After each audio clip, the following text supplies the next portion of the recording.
but this is the first time I've gone live from my iPad, I think, and it's wanting me to just have this. This is live, this particular orientation of the iPad, which is not what I practice. Okay, so anyway, I don't know if anybody's going here. The reason I'm doing a live stream, I'll find the camera, there you are. The reason that I'm doing a live stream is that I just don't have time to edit and upload a video and save it and all that kind of thing. So I'm just going to talk live. All right, so some of you may be watching this on replay, I hope. I did tag a product. I'll bring this back up if people come into this. I have these Ribeye Rebel caps and t-shirts and all of that kind of thing in my merch store that's linked, but I'm not here to hawk that or hawk any products. But I like the hat. It's a great, anyway, it's a very good quality hat, and so I wear it around all the time. In any case, all right, so I had done a video about can I fit into these jeans by Thanksgiving. And then I recorded an update video, but I just simply ran out of time to upload that video. And so I just, it's, in fact, the snippets that I recorded are saved still on my phone, but it's out of date now, so I'll just delete them. I came very close to fitting into those jeans by Thanksgiving. Not enough though, but I'm proud of my efforts, and it did keep me on track. Although my husband's birthday was a few days before Thanksgiving. I was not real bad, but I was not real good, to be honest. So, and then Thanksgiving, I made all kinds of plans and I did very well, but I did have dessert. So I'm now further away from fitting into those jeans. But my next mark will be for Christmas. And I don't know if this is going to let me see any comments or chats or anything like that. I don't have special software. I'm just straight up on YouTube. So if you live chat, I don't know if I can see it. In any case, can I? Let's see here. Live chat. Well, okay, it shows me there is a live chat, but not if anything's happening. So in any case, so I thought, okay, let's get my head back in the game. Now, I'm not really tempted. There's things I don't keep around me, and there are things that I'm not tempted by. Like there is leftover cherry pie in the house from Thanksgiving, but I don't like it that much. I had about half a slice of cherry pie and 1 scoop of ice cream on Thanksgiving. See, that's not too bad. I think the ice cream is all gone. I get tempted by ice cream, but not cherry pie. I'm yammering on. So anyway, I'm just going to try to keep my life constructed around that, because I guess the next hurdle is, can I fit into those jeans, you know, by Christmas Eve, let's say. I'd like to do it well before then. So being really good for another week or so, maybe I can get back into those. But I had to have a talk with myself, because temptation is all around. And to be honest, I did have a couple of other treats out here and there just from the holidays and things being available to me. So today I've been really getting my head back in the game, and I'm curious if you all are struggling, or if you feel like, no, you got your head in the game, or if you're not going to worry about it until January, or hey there, RVing carnivores, thank you. You know what, I can do it. That's the thing, is that's the truth. That's the truth. I can, and so can all of you. We can do it. You know, there's a lot harder things I've done in my life. The trick is to just keep my head in the game. So I'm curious, you know, what you guys might be doing in terms of protocols for yourself. Are you setting any rules? Are you being loosey-goosey? What are you doing?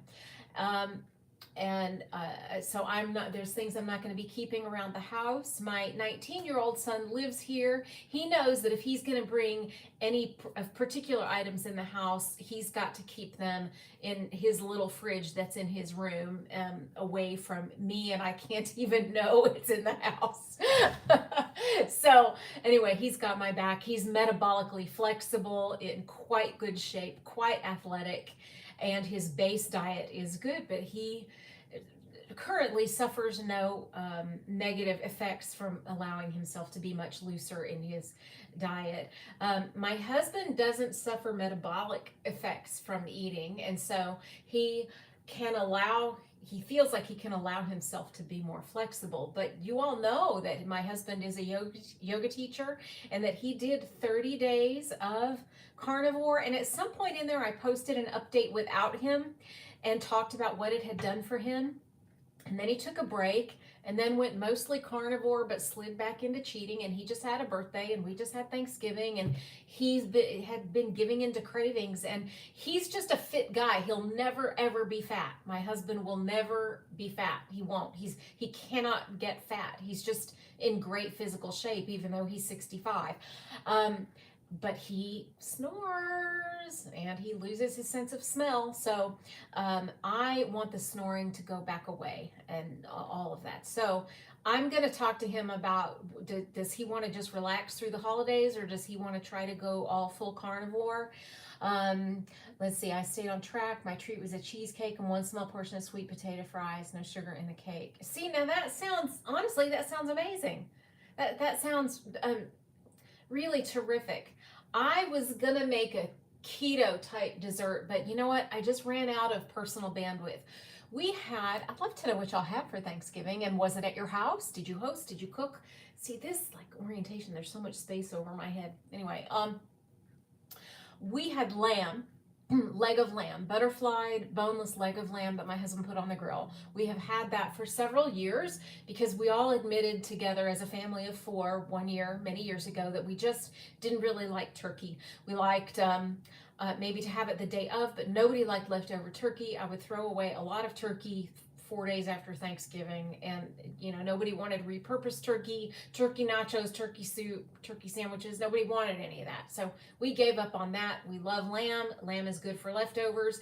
I just had a lamb like a roll up sandwich. I had made on Thanksgiving, I made bacon mayo with the bacon grease, and so today I got an Egg Life egg wrap, and I spread some of the bacon mayo on it, and I sliced some of the leftover leg of lamb real thin and put it on there and rolled it up, and that was my lunch. I didn't have breakfast, but that was my lunch today, and it was really quite fantastic. So we had the leg of lamb. I did make some asparagus. Nobody's sad about asparagus. I made, let's see, what else did I make? I made the carnivore mac and cheese that is on the Two Crazy Ketos YouTube page. They did a carnivore mac and cheese, and it's very, very cheesy. It's a lot of dairy. So if you're having to limit dairy, maybe this isn't for you. If dairy's a trigger food, maybe this isn't for you, but it's a great holiday dish. All I did, I followed their recipe basically for the cheese sauce, and then I took some shrimp and diced the shrimp up. And let's see, we had smoked prime rib roast. Oh my gosh, smoked turkey, no leftovers. Now, smoked turkey actually sounds fantastic. But I can't put that. I don't know how to do it. I don't understand it. I can't do it. We don't have a smoker. I don't want to buy a smoked turkey. I like to cook my own meat and all that kind of thing. So we did the leg of lamb. Prime rib, maybe we'll do prime rib for Christmas, or lamb again. I don't know, but prime rib, I'm glad you mentioned that. Let's see, I did the carnivore mac and cheese, where it was actually shrimp. I diced up shrimp and put it in there, so that was kind of like the noodles in there, shrimp in the cheese sauce. And I topped it with pork rind crumbs, and then baked it until the top was browned and bubbly, and it was really, really amazing. My father-in-law was here.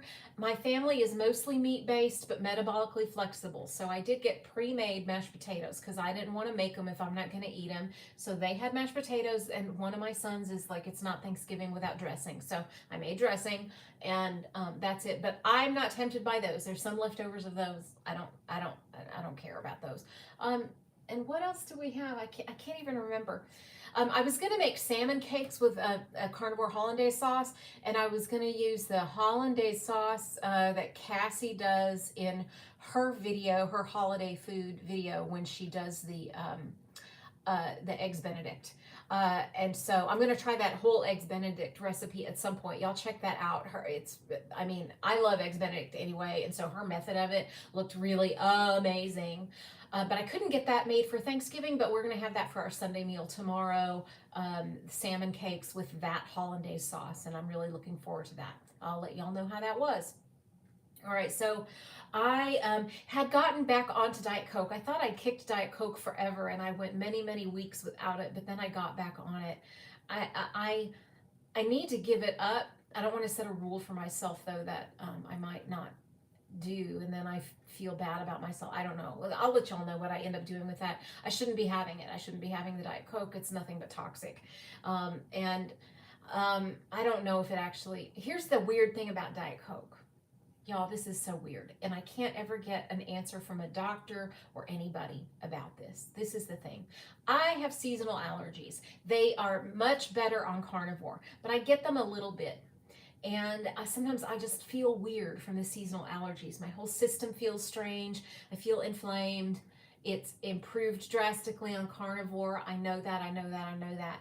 Sometimes an allergy pill does not work.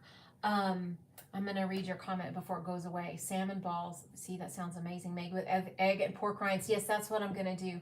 Whipped cream and cheese dip. Oh, see now that. That sauce from the Two Crazy Ketos mac and cheese, carnivore mac and cheese recipe can be a dip. It can be all kinds of things. If I thinned it out a lot with beef broth or chicken stock, and then added cooked shrimp and say scallops or something, it would make an amazing seafood chowder, to be honest. An amazing seafood chowder. So I might try that. Okay, the weird thing about Diet Coke, sometimes when I'm having bad allergies, a Diet Coke will cause the allergy symptoms to go away. And it's been that way since I was in college. I will have allergies, and I will and the allergy pill won't help, nothing will help. I'll have a Diet Coke and the allergy symptoms go away. I don't know, it's not the caffeine, because I drink plenty of coffee, and even like I don't know, other caffeinated beverages don't help. But a Diet Coke specifically does, and I'm trying to figure out why that is, because I want to find a non-Diet Coke way. I don't know if y'all can hear that. What my old dog likes to do, he's got a chain collar. What he likes to do is, if I'm recording a video or my husband's recording a video, he likes to go over to his metal water dish and drink from it a lot for a really long time, and his chain knocks up against the dish. I don't know if anybody can hear it or not. In any case, I got to figure out this thing about Diet Coke. Why does Diet Coke make my allergies feel better? Because I need to get off the Diet Coke and stop it. So I don't know, I got to make a decision about the Diet Coke from today through Christmas Eve. I don't have access to Diet Coke today. I'm not going to go anywhere. It's not in the house. So I got to think about that. But the sugar, I had let it creep in a little bit and had some on Thanksgiving, and I had a couple of little treats in the week before that. That's not going to help me get to my goals. I don't have any keto treats anymore, because the reason I don't have those is because they mess up my digestion, and they actually, in my system, I react more to a keto treat than I do to just having something with actual real sugar in it. I get more bloated with keto treats. I can't metabolize them as well. They mess up my digestive system for days, and they reawaken complete carb cravings. They trigger overeating. They do all kinds of things. These keto treats, they're no good. It got to the point where if I was just having an unmanageable sugar craving, I would get something like from the store that's like that big, but it was real sugar, because then I ate that. It didn't trigger a bigger, longer craving or a binge or anything like that, and I digested it fine and went on with my day. Now that's super rare. What I'm saying is that I think for a while before I discovered carnivore, I had really been relying on keto treats. But let's see, Rebel Keto Ice Cream. Actually, Rebel Keto Ice Cream is great. And I'm in the same boat as you, Shannon. Same boat. It is a great ice cream, and it's clean. That's what's so dangerous. That's, you know what, can y'all sit here for a second? There's only like 4 people in here. I need to go let my dog out, or he's gonna I'm gonna keep talking. There's my husband's laundry on the piano bench. You guys can decipher that. He's got a green t-shirt and some socks there and some other shirts. And I'm letting our dog Frodo out. Go on out, buddy boy. Hurry up. There you go. There you go. I'm coming back, guys. I'm coming back. Coming back. And our little girl dog now wants out because she doesn't want to be left out. There you go, Luna. Okay. All right. I'm coming back. I'm coming back. Okay, so we were talking about Rebel ice cream and then keto treats. So yes, Shannon, I agree. I just ordered 6 pints online. Wow. How do you go get it online and then go pick it up, or do they deliver it in an ice pack?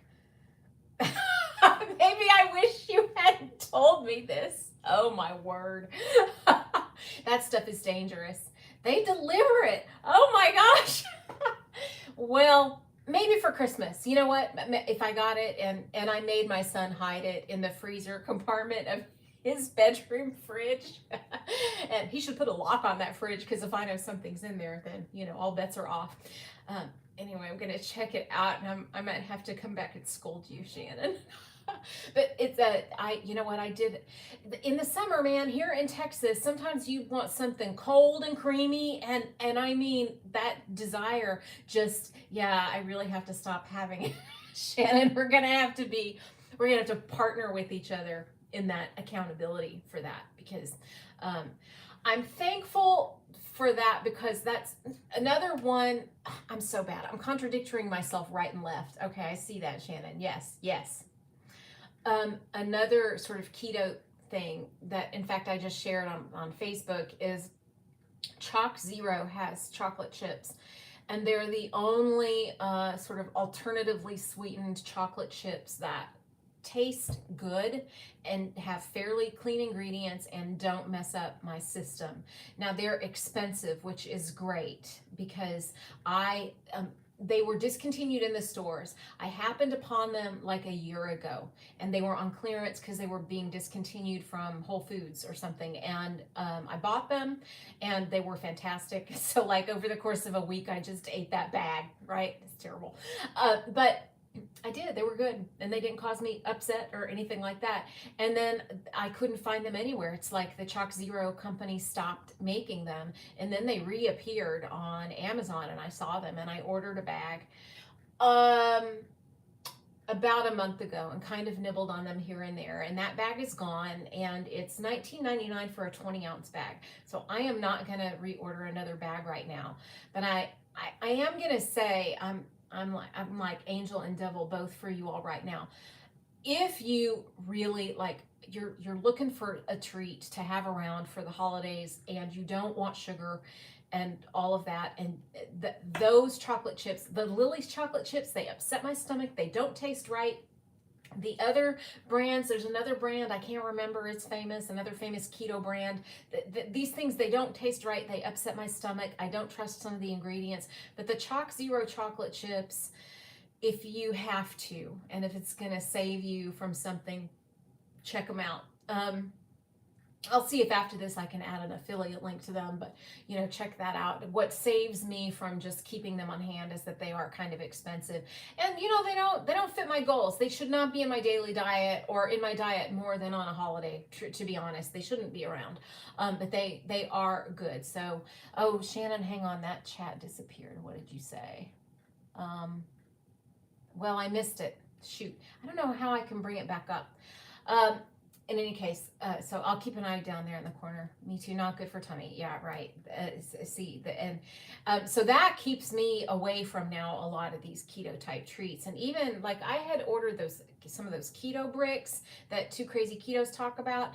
They're undigestible to me. They're inedible and undigestible. I hate to say that. And now I have some here that I can't eat. I think what they do is melt them down and put them in little candy molds for like a little bite. I might try that, but right now I've just got wasted. I wasted money on that.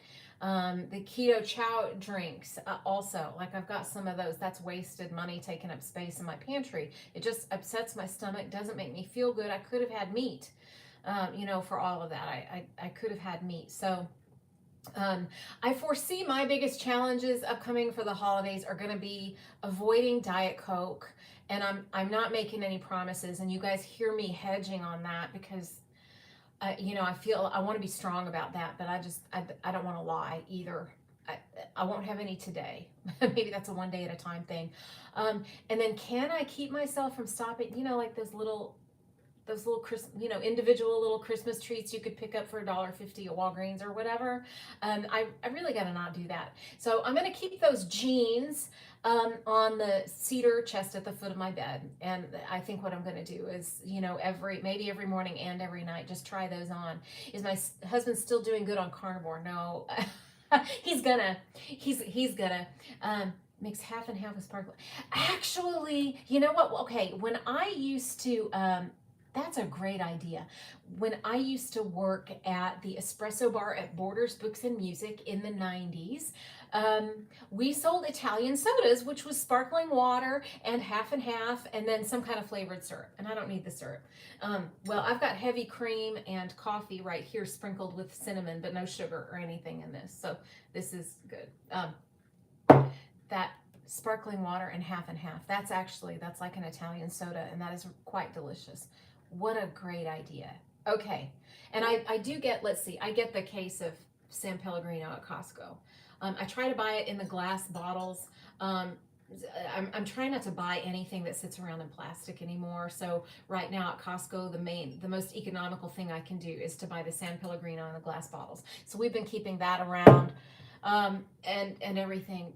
So I need to remember that. I'm going to put that on a sticky note so I remember that. That's a great option. I do like just a cold San Pellegrino, but maybe having that option around, and also maybe keeping one of these in the car with a couple packets of Element or something. I can add the flavor to it if I've drunk down the bottle, because if you have not added Element to sparkling water, first of all, you should do it. But second of all, it's a volcano. It's like the volcano science experiment, and it will just cause a great big mess. So if you're pouring it straight into the bottle, you need to have consumed about half the bottle and add the packet slowly, let it fizz up and die down. So anyway, but and maybe even an Element packet with the half and the San Pellegrino might really actually make a flavored Italian soda. Oh, that sounds good. Okay, my pathetic old dog is wanting in, so I'm going to keep talking to you guys. Don't send a chat right now because I can't read it. I'm going to let this old guy in and then our little girl dog. Frodo is our old dog, and he's about 12 or 13. He suffers from seizures sometimes, but we've got him on seizure protocol. Luna is a mess, and she's our younger dog, and she's about 6. And we have to Luna-proof our house, but other than that, she's a really awesome, very affectionate dog. Okay, so we've got some suggestions now for me to avoid the Diet Coke thing. So I'm feeling better about that. Have you tried carnivore with your dogs? Shannon, I actually have Frodo on a raw beef diet, but there's a few other ingredients mixed into the beef patties. It's not 100% carnivore, but it's almost all carnivore. Now, it's expensive. So right now I can't afford to put both my dogs on that diet, but we have it on Frodo. Now, he had gotten really fat, and then he was having unmanageable seizures even though he was medicated. So we took him to a new vet, and our groomer suggested the raw food diet and told me what she ordered. So I get that delivered here about once a month, and he has, so that's his food now is raw. And you know what I read? I kept seeing in the online veterinary groups on Facebook, yes, it has helped. And you know what? He had gotten real fat, and he lost a lot of weight, and he's now almost a healthy weight. Because of that food. And then, but that's in combination. Yes, it's been fantastic. Now that is at the same time we switched vets, and the vet, see, I'm going to look into that to just make it easier, because this raw dog food is super expensive, and I'm wondering if I just did raw beef or something. I got to look into it. In these vet groups on Facebook, the vets always come out with this really strong statement. Vets do not recommend raw food. And so then I Google, why is raw food bad for pets? And the only thing I can find is that it may have bacteria. I'm like, well, I mean, I'm buying it frozen. It's been frozen. I keep it frozen. I defrost it right before I feed it to him. So, come on, man. I want to put my cat on carnivore, but she's so picky and only wants to eat fancy feast with extra gravy. Me too, baby. I get it. Yeah, see, cats, I don't know. Our dogs will eat really anything. They'll eat anything. One time when we first got Luna, Frodo, we didn't have to keep him crated up, and so we got Luna and kind of let her around the house, and then I went shopping and I came back home, and we used to have a sofa up by our front window. I came home and I found on the sofa by the front window, I found mango salsa. We were not carnivore at that time. I found a package of mango salsa. I found 2 bags of chips. I found a box of crackers. I found a loaf of bread. I found regular salsa. I found a jar of almond butter, a jar of peanut butter. And now she doesn't have any thumbs. I don't know how she did all of this, but half the food from the pantry, she had gone into the pantry and gotten these things off the shelf. I wish I'd had a camera. I know. How did she do this? And the fact is that she didn't eat, well, like one of the bags of chips was open. Oh, like oatmeal? I mean, it was a wreck. It was unbelievable. It's like she was hoarding though. And then she's part blue heeler. She's got blue heeler, shepherd, and some other thing in her. So I did a little research into her breed combination. And apparently blue heelers, when the owners are not around, tend to get into things, is what the internet says. And I'm like, well, yeah, so that's it. So I don't know. I think it was anxiety and she wanted to hoard, and kind of these were maybe her babies and she's a girl. I don't know what it was, but we're real good about the kitchen now and the pantry and keeping stuff up out of her way. And we did start crating her when we left the house. But now she's behaving more, so we don't have to crate her when we leave the house, as long as the house is Luna proof, so it's all okay. So I'm going to look into ways that I can save money and maybe get Luna more onto kind of raw food, mostly carnivore. When we switched vets with Frodo, she adjusted his, I don't know if YouTube gets mad if I say the names of meds, so I won't say them. He's on 2 different seizure meds. She adjusted the level of those, and then she added a Chinese herb, and we started giving that to him, and he went all summer without a seizure once we started him on that Chinese herb. And then it was, I don't know, maybe midsummer that I started him on the raw food diet. He dropped a lot of weight. His seizures, he has had an occasional seizure. I'm looking at him right now. He sometimes shakes a little because he's old, and sometimes I wonder. It took 6 months to get our Missy converted over to meat. Luna, I tried to give her 1 serving of the raw food that we were giving Frodo. Frodo didn't have to be eased into it at all. We just stopped giving him kibble. What we had been giving them was some high quality kibble plus a little nugget of the primal raw nuggets that are dehydrated or freeze dried. So it had been an okay meal for them, but the kibble was just making Frodo fat. So we stopped with that. But we gave some to Luna, and she threw up a lot. And I was like, okay, well, I'm going to keep her on her regular diet. Frodo's is real expensive anyway, but maybe I'll start just using ground beef or something to try to convert Luna over. I don't know. I need to look into it. But these vets in these Facebook groups are like, they're so adamant. And I'm like, I don't know. Why do they think this? They're so worried about bacteria. But I mean, I manage the people food at the house just fine. They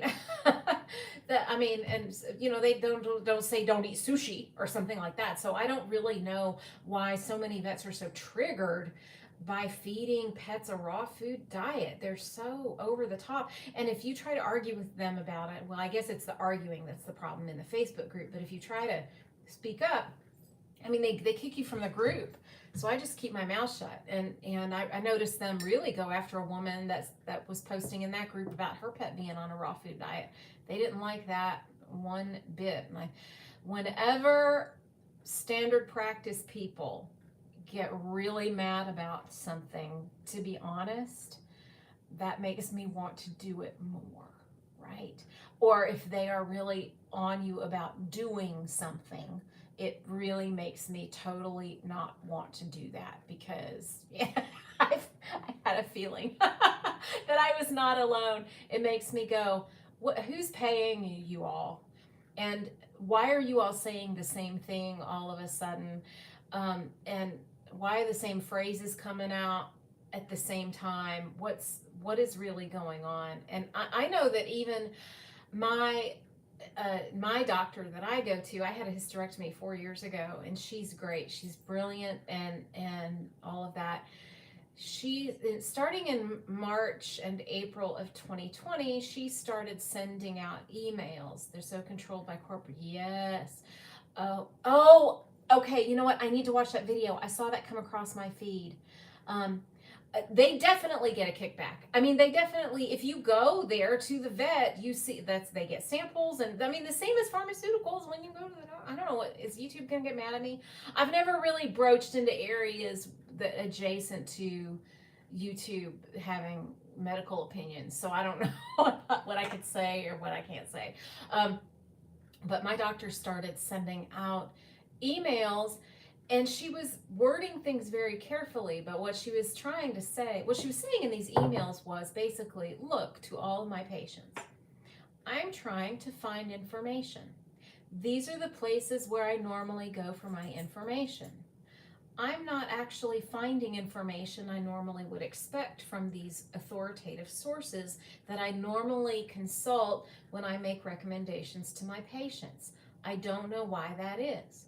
Or here they're posting this and they're saying it's the information, but it is not actually the information, and I can't figure out why. And so she started just to send out these emails, and I was looking at my husband going, I have the right doctor. I most definitely have the right doctor.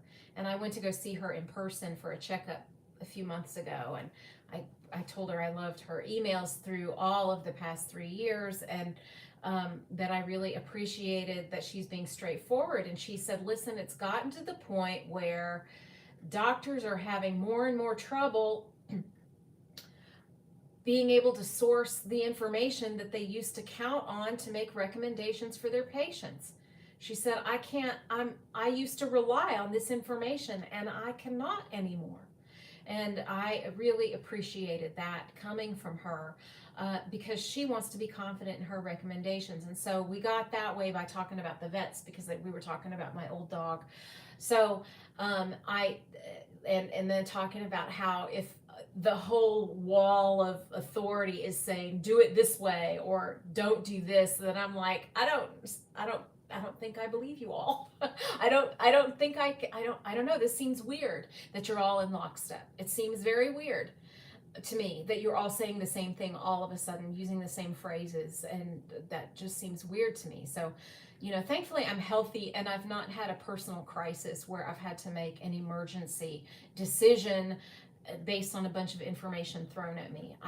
Some of you know that my younger sister died last year of colon cancer, and she was very into organic and the environment and clean eating and all of that. But what's weird is, okay, she was a vegetarian. I'm definitely not a vegetarian, and she was a militant vegetarian.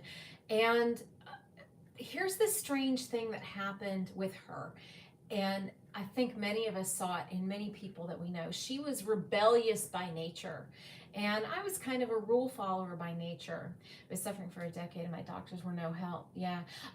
The other doctor I was used to go to, the family doctor, was trying to get me to be low-fat vegan, and I'm like, I don't think so. So I haven't gone back to him.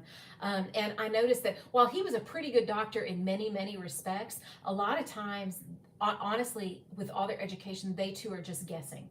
They're just guessing. I would take my kids to the pediatrician for some weird rash. They're guessing, and their guess is as good as mine.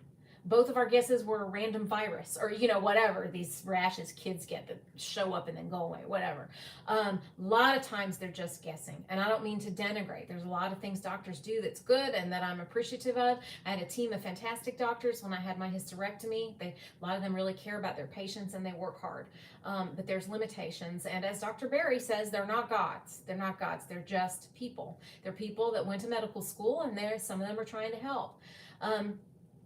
Yeah, that's what I do. I'm like, if I don't feel my life is in danger, I'm like, I feel like if I go get blood work, then I can look up the blood work and, look at values. I am in Dr. Berry's private, Mighty Networks group. And so that helps. I can post lab work, or they don't let you post it anymore, but you can at least ask questions. So, I can at least just look stuff up and make my guess before I go to see a doctor, but it's getting pretty rare where you have a doctor. I want a doctor that's willing to tell me, I don't know. I really don't know. Here is my best guess. If I were you, I would try this first. That's what I want. Somebody that is honest with me and doesn't talk down to me or give me ridiculous advice like low-fat vegan. I mean, what is that? That I became... When that doctor told me low-fat vegan, this was way before any global health events happened or anything like that. That's when I stopped going to see him. But my sister, rebellious by nature, 3 years younger, and I'm more traditionally natured and kind of a rule follower if I feel like the rules make sense. Like, I want everything to work well together. I like to merge the right way on the freeway so that all the traffic is happening, all that kind of thing. But if I feel it's a stupid rule, I absolutely will rebel. But she was just rebellious by nature. So it was so strange to me that when the world got all topsy-turvy and turned on its head, that her inclination was more about adherence to what everybody was saying.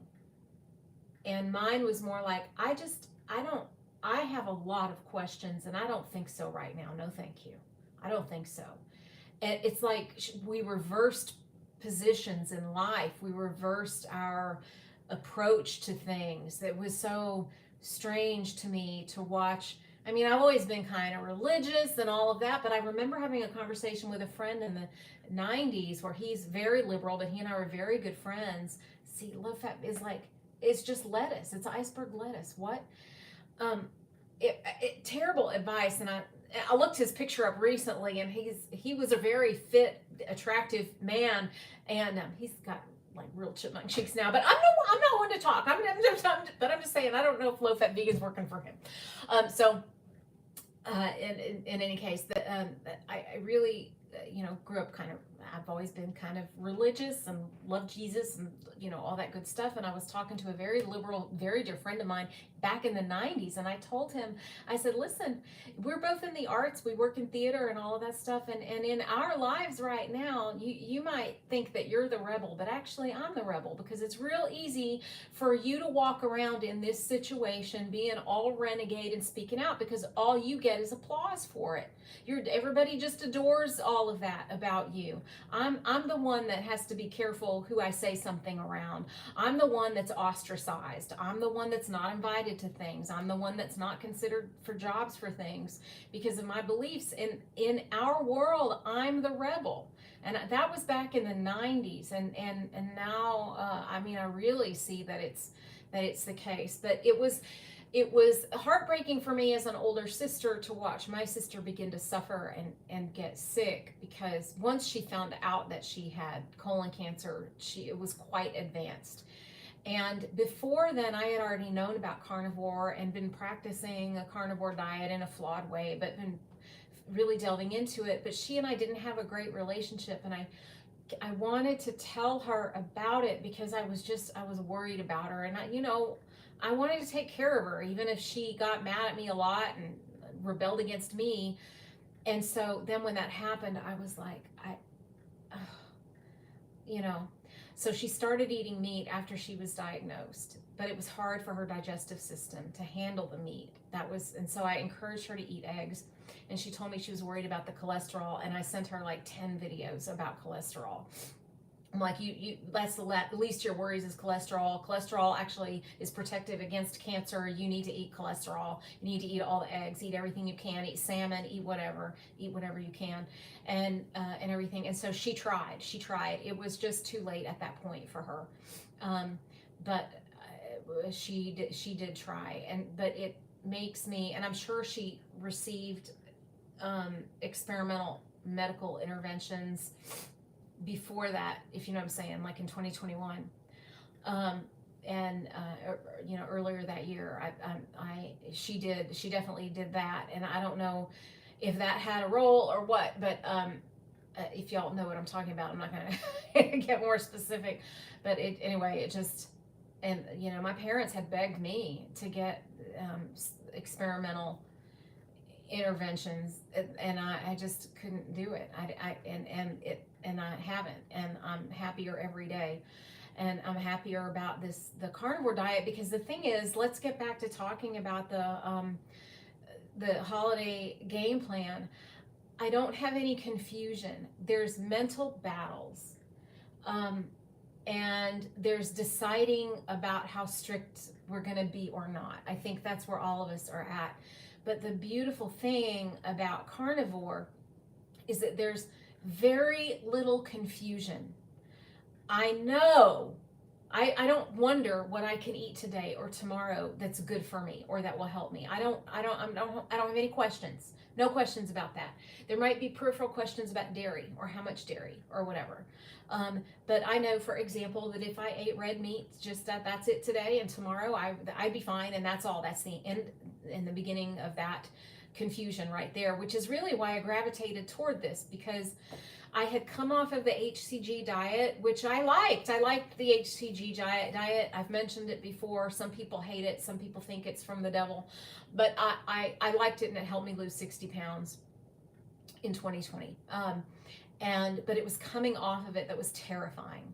I really didn't know how I could sustain a healthy diet, keep my digestion in check, and not gain the weight back. And my husband just happened to mention at the dining table, Jordan Peterson only eats meat. And I was like, wow, okay, that sounds intense, it sounds extreme, and it sounds easy. So sign me up. And I Googled it, or I looked it up on YouTube. Jordan Peterson only eats meat. And what came up was Michaela Peterson's conversation with Dr. Berry.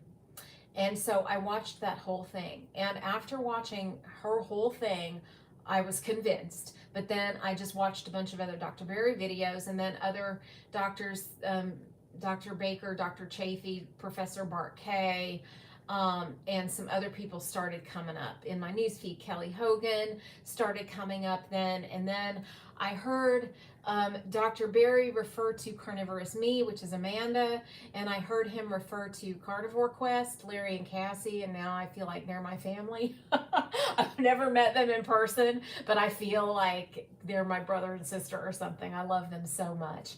I was interviewed on one of Cassie's live streams several weeks ago. If you go back and look at that, it was a super, super fun conversation. And we're talking about trying to find time to do another one with another carnivore person, and but our schedules are insane, so we're gonna see how we can make that happen. But I'm not making any promises about that. That's anyway, we'll figure that out sometime in the next few weeks, I think. But when my husband said this, I thought, you know what, I needed some simplicity, because when I had been vegetarian before. I had done the juicing before.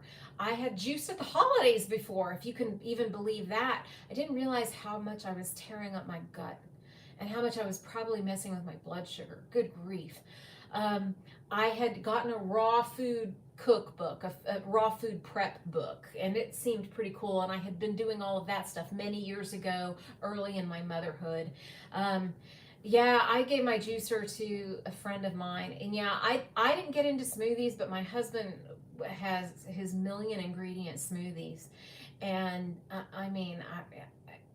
insane.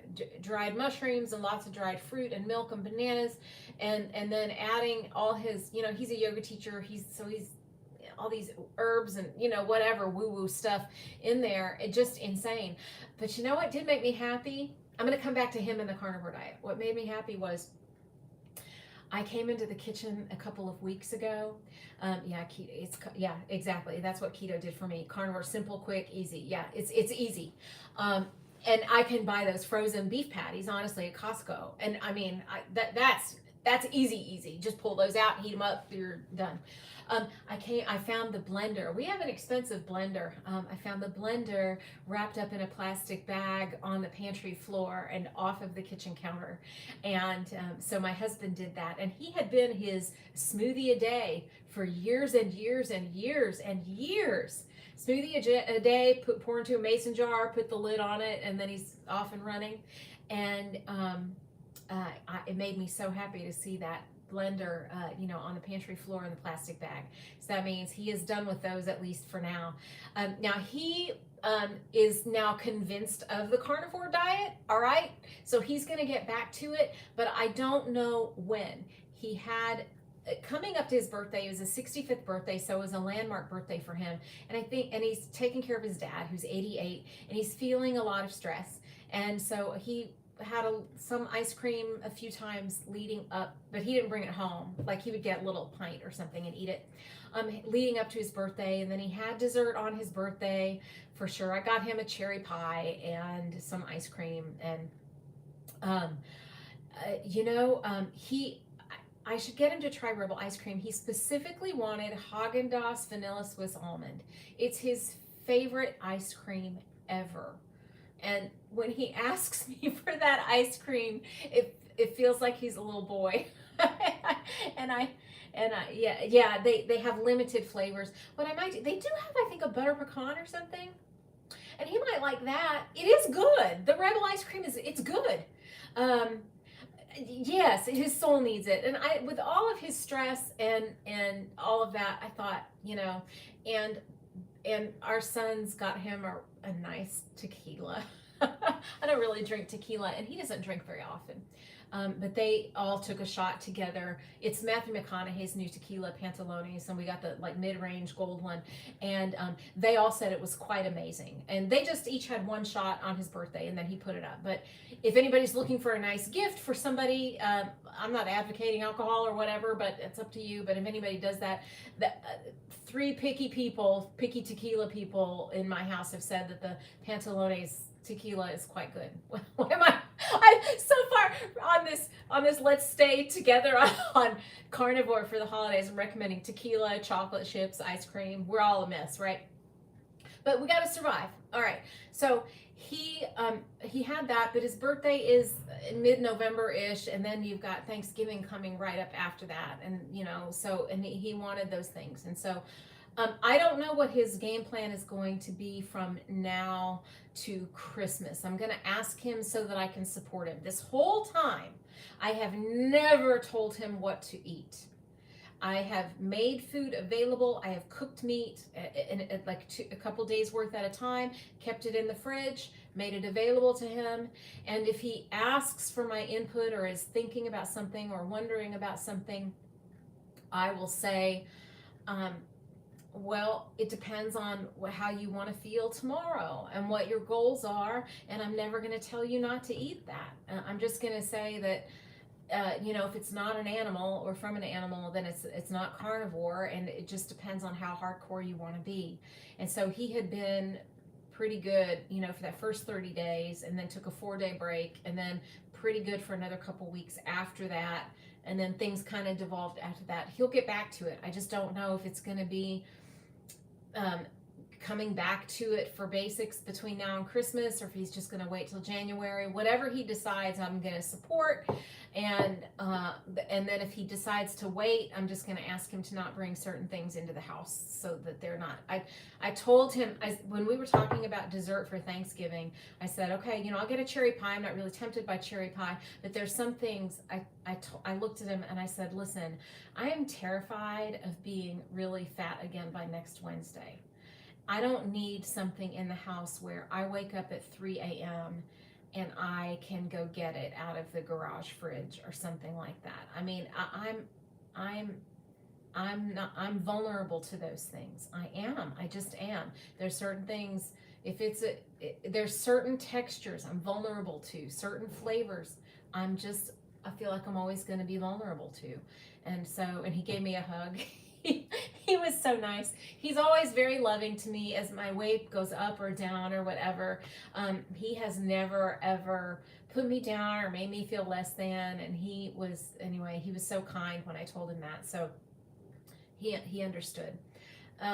And so we're just trying to support each other's health and longevity. And I said to him, I don't want to be sick when I'm old. I'm in my mid-50s now. I don't want to, I need to not be sick. I need to not be a sick old lady. I need to have mobility. I need to have vitality. I need to have these things. I want to live my life until just past my sell-by date. Whatever, what's that term? That predicts about how long you're going to live.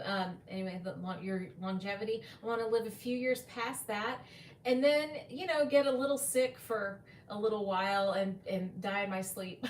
that's what I want. I don't want this long, slow decline that my family has to manage. I don't want it. And like my father-in-law is 88. He's pretty healthy. There's cognitive stuff, and that's his life and his business to manage, and so I'm not going to get into his privacy and stuff like that, but 88, not too bad. Not too bad walking around, but he works in our garden and all of that. So he's not on a carnivore diet, but he doesn't eat a lot of junk food or anything like that. He's old school, old-fashioned diet. So anyway, so I don't know. What are y'all gonna do? People feel. What are you predicting for yourself? Do you think I'm gonna really stick with it, or do you predict little loosey goosey, not off the rails? What? And can we report back to each other? I have a feeling I'm gonna be mostly on track, and there may be a little bit of non-optimal once or twice a week between now and Christmas. That is what I predict for myself. But I'm going to try on those jeans every morning before I get the other clothes on, and that's going to be my barometer. And I'm going to keep these at hand, and I'm going to try that half and half in these. Half and half with this over ice. Boy, that'd be delicious. Maybe with a little bit of the raspberry element for like a raspberry Italian soda. Boy, that might be delicious. I'll let y'all know about that. I'll do like a little video or a short about making that if it's something that works out and it's delicious. That was a great suggestion. So I really want to limit the Diet Coke. Here's another thing. Do you know what I mean about, I'm going to say mostly carnivore, might have a small bit of vegetables, definitely make an egg custard with allulose. Yeah, that egg custard. I've been meaning to play around with an egg custard recipe. Because that's pretty good, actually. Mostly good ingredients there. There is, with the keto chow, I have keto chow packets, more fasting. I can't make myself fast, but actually I had been doing a lot of fasting this fall because my appetite just went way down. And I think what happened was, after I started carnivore, I had quite a big appetite. I think I was just depleted in some nutrients. And I think it took a long time of having a big appetite and trying to stay carnivore and eating that appetite. And I did the Kelly Hogan thing where I gained a little bit of weight at first doing carnivore. Some of that was too much dairy. Some of that was grief from my sister, but also some of it was trying to restore, I think, what had been missing nutrients. And then one day, like, my appetite just dropped. It just dropped. And it dropped for weeks. And I lost weight. And I'm still, like, I probably put on a little bit from Thanksgiving, but I'm still at the lower end of that. But I still have probably 15 pounds to go before I'm at what would be an optimal weight for me. And since I'm short, that 15 pounds means a lot. It makes a big difference. It makes a big difference in how I feel and how I look and the clothes that I can fit into. I have a lot of clothes that I can't fit into unless I lose more than 5 more pounds. And I know that there are people on carnivore that have a lot more weight to lose or battle a much bigger yo-yo. But again, I weighed close to 190 in 2020 with COVID and all that stuff. That's too much for some. I'm only 5'1.5", and that's too much weight. That's way too much weight. I'm not anywhere close to that now, and I don't think I'll ever get back up that high again. But And anyway, so I'm thankful to the HCG for helping me get a bunch of that off, and then for carnivore for helping me kind of rebuild. And carnivore is going to be the way, from here on out. So I think it's going to be mostly carnivore. And I'm glad you brought that up about fasting, because if I really prioritize the red meat, I do think allowing fasting, I will trigger a binge if I force myself to fast, but fasting feels great when I feel so well nourished that my body's just like, no thank you for, let's say, a day and a half. I will go a day and a half of just no hunger at all. And that's a great, great feeling, great for health, great for mental clarity, great for metabolism, great for my skin. My 19-year-old son keeps telling me how much my skin has improved and how I look younger than I've ever looked just doing this diet. So, that's always nice to hear. So, yeah, I really got to prioritize. I try on the jeans and then go eat red meat. Maybe I need to put that on a sign, on my bathroom mirror. Try on the jeans, go eat red meat first thing. And let's see how that can limit or perhaps even eliminate any kind of little cheats or desire to cheat. But actually what I was going to get into was, are you ever in the situation where you feel like the food, a naughty food, not a food we're allowed to eat, but is telling you to eat it? I mean, I'm not insane, I'm not hearing voices, but it's like the food is in control of you rather than you deciding. And I think that, like, we fall into this if we're in a buffet or we're having an emotional trigger or something like that, but it's like you can't stop thinking about it. I think a lot of us have dealt with this, but you can't, it's like you can't rest until you've eaten that thing. That's even happened to me recently. I mean, I have gotten a little treat, one of those small little holiday related treats, because it took hold of my mind, and that's really not right. And so probably a simple rule to put in place is never eat any food that told me to eat it. Isn't that crazy? Who would think I would need to make that kind of insane rule for myself? But never eat any food that tells you to eat it. I have to be in the driver's seat. And this is a dangerous time of year. And if you go to a party and there's a buffet, you know what I mean? There's a buffet and you feel like all that food is saying, come over here and have a bite. Come eat this food. And I have been to many buffets and I've got to stay, I have to stay across the room. I used to be an event coordinator for an event facility and be in charge of making sure all the food was put out, that the dessert table was set up, all of that. And I did that when I was on HCG. And if any of you have ever done the HCG diet, it is hardcore. People complain about it, but there were people who didn't follow the rules or didn't understand what they were getting into. HCG has rules and you've got to follow them, and you got to not complain about it or have any other expectations. HCG, you cannot cheat ever at all the whole time you're on the diet. You can't do it. You can't do it. It's a hormone therapy. It will mess you up. So I have been that strict in my mind before. It's just that with carnivore, you've got more mental flexibility, I suppose, and you can excuse some things. And so I've got to have a talk with myself. I do need to get back into morning devotionals. That will probably help me. And look at those things as non-food. That's exactly right. Sometimes I'm like, that's just decoration. I've said not for me as well. The food is for the others, not for me. I slip up. Yeah. Yes. Yeah. See, that is another thing. And when I was an event coordinator, I would have to look at the whole spread of the dessert table and tell myself I would literally walk by the table going, not food, not food, not food, not food in my head. Yes, a good meat meal. Yeah, because then you're not hungry. You're not hungry. Then if something takes hold of you, it's emotional or mental. It is not actual hunger, and that answers that question for you right then and there. And when I have to look at a dessert, if somebody's made something special, somebody did send a dessert over to our house for Thanksgiving, and thankfully it was something that I didn't want at all. But I was able to look at it as art. She had made a beautiful cake, and it was a kind of cake I didn't want, wasn't interested in it. But I was able to view it as her artistic expression, and it had all kinds of fruit on it and stuff like that. And it was beautiful, and I was able to compliment the artistry of it without thinking of it as something consumable. But yeah, I have walked by dessert tables repeating in my brain, not food, not food, not food. And I've also said not for me, like you said in your chat. And I said to myself also, not now, not today. cake decorating videos. Yes, it really is with that fondant and stuff.